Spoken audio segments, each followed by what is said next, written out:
Hello everyone and welcome to Van Tech Corner. In this video, I will show you how to enable DNS over TLS for your router to secure your network and the DNS queries.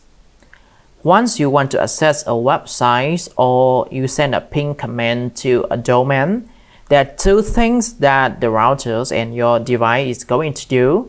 First, it is going to send a DNS query to the DNS server to find out what is the IP of the host or the server that is running on the other side.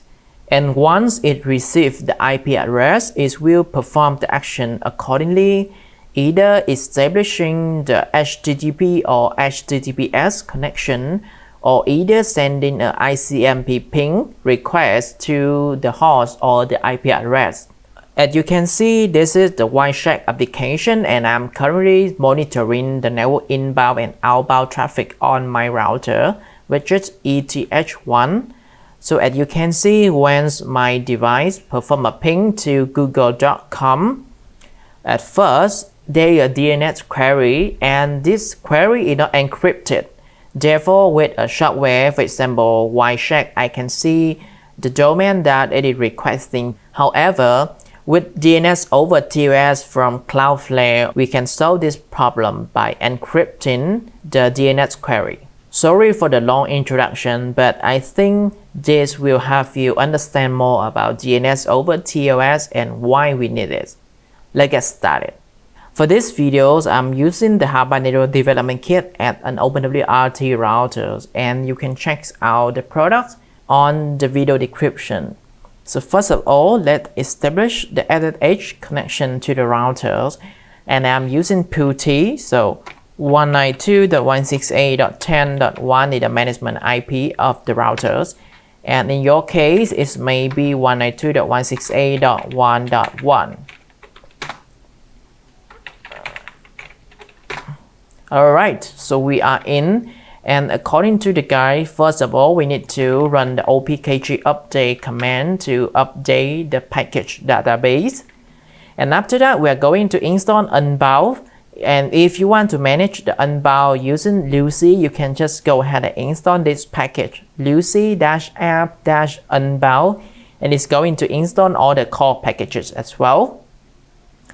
And we are going to install this odhcpd package just right here and remove the Dnsmasq. By default, your router should come with odhcpd-IPv6 only package. And in order to install these full versions, you need to remove that package first. Alright?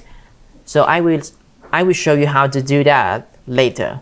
So the odhcpd update command is finished, and let's do our job. So first of all, I will remove the package first. So remove Dnsmasq, not deleting modified configuration file. That is good. And then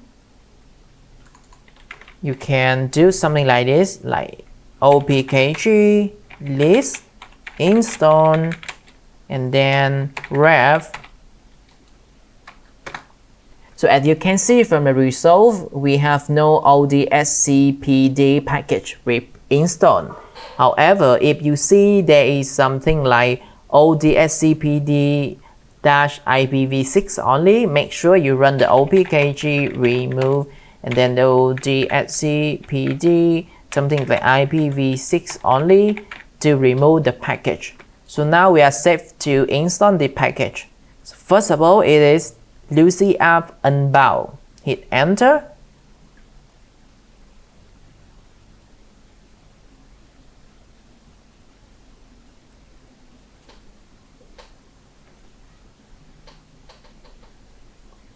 And you can see with this command, the router is going to install the LuCI app and also the core package. So as you can see, we have the unbound daemon heavy. Alright. And then we're going to install this one. So odhcpd install.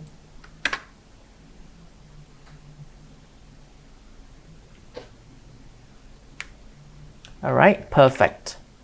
And I believe that this package should be installed already. If not, we can try to run the command and it will tell the result. Alright, so looks like it's not, and we have just installed it. So we don't need to install this unbound package, but we need to install this one, and this one. Alright, so with unbound, we can configure the router to use the Cloudflare DNS server as an upstream DNS provider. First of all, we need to modify this configuration file. So just copy that, and *vi stand for v editor. Right click to paste, hit enter. So this is the configuration files. And first of all, press the I key to switch to the insert mode, and we can just copy and paste it right here. Alright, so as you can see, this is the IPv6 DNS server of Cloudflare, and if you don't have it, you can just remove it. What I mean is, if your internet service provider doesn't support IPv6, you can just remove the two lines from the configuration file.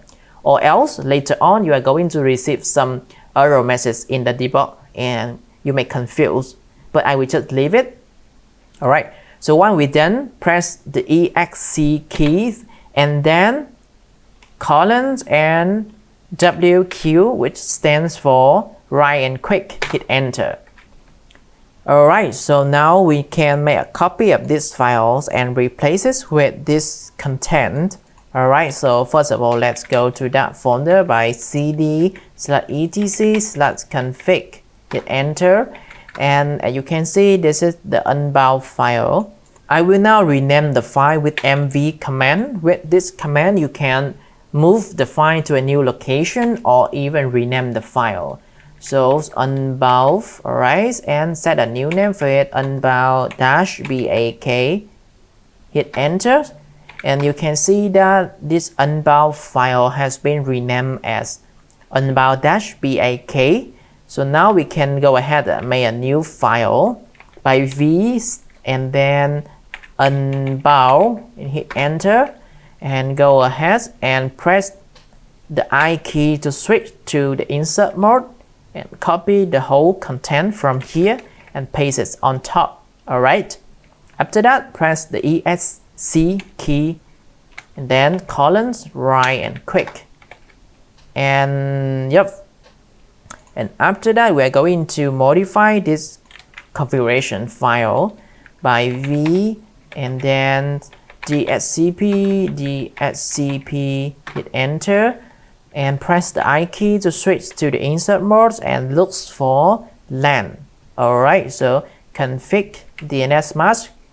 So we only have the option for DHCP-v6, and let's do the same for IPv4. So options DHCP, and then server. Alright, and option RA server, do we have it? Yep. Option RA is management 1, yes, we have it. The lead time and the interface. Alright, so it is good. And let's have a look on this one, config odhcpd right here. So option man DHCP is set to 0. We need to enable it and set it to 1. And right here, the option list file, we can just copy this part. Okay, just copy these two lines. I'm going to delete the two lines.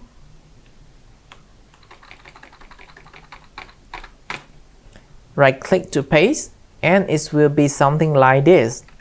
So after that, we can press the EXC key, switch to the normal mode, and then colons, right click. And finally, we can do service unbound enable, hit enter, and service outbound start. Alright, hit enter.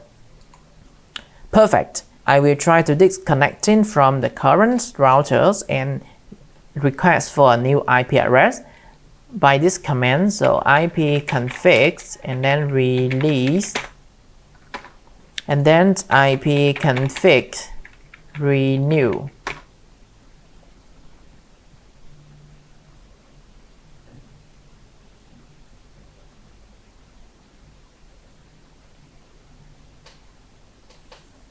It is taking a little bit of time, so let me try to disable the interface and try to enable it.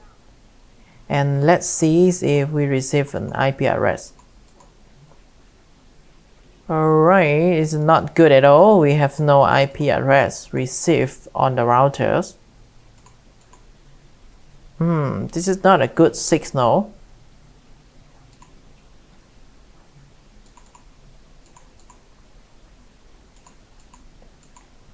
Let me set a static IP address for the PC and try to see what is going on the router. .10, maybe .3, and hit OK and then OK. And try to restart the sections. Log in. Alright, so we are having some problem with the DHCP file, so let's go and check it.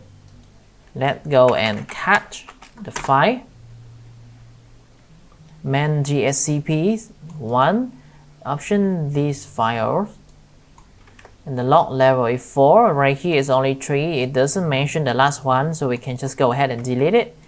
Okay, so let's run the command again, v, hit enter, and go back to the LAN interface, just right here. Make sure we have, I'm sorry for this long confusion, but this one should be DHCP v4. Alright, we just need to correct that and then right and click. Alright, and lastly, let's restart the service. So service odhcp service odhcpd restart. Perfect. Let me close this one, and we can now change the IP address to DHCP, and it should receive an IP address. Alright, so let's see. And perfect, we immediately receive an IP address from the server. So now let's do some tests. I will establish a TCP DIM connection to the routers on the one port, and then display all the statistics on the Wireshark application again. So added edge root, and this is the router IPs and TCP DIM. If you don't have this package installed, please do it on your router. Okay, so the port will be ETH1, USOW not port 22, hit enter, and the application will now show up. We need to do something else, for example, enter the password of the routers if you have one. This will be your OpenWRT router password. Hit enter, and it's now monitoring the ETH1 interface. Alright, so let's see TCP, UDP, and TP. Let me do a ping command. Okay, so let's run ping google.com. Alright, so I think we can do it one more time. Let's run the command ping google.com, maybe ping youtube.com. Hit enter. Alright, and maybe we cannot stop it. Alright, so we can see that the DNS query has been changed to TLS v1.3 and it was encrypted. Once we install the package Outbound LuCI, you can do the configuration just right here. And if you go to the status, you can see all the statistics right here, the local data, local zone, DNS cache, and DNS log. Alright, so we can see there are some error messages for like permission denial for this one's port 835. So this is because I don't have IPv6 activities, or I don't have IPv6 connection from the internet service providers. And as I have mentioned from the beginning, you can remove this from the files just right here from the extended files, and you can just go ahead and delete these two lines from the configuration file, and it should be fine. So That's all for this video, and if you see the video helpful, please like, share and subscribe to the channel to support me. Thanks for watching, and I will see you all in the next video. Bye bye.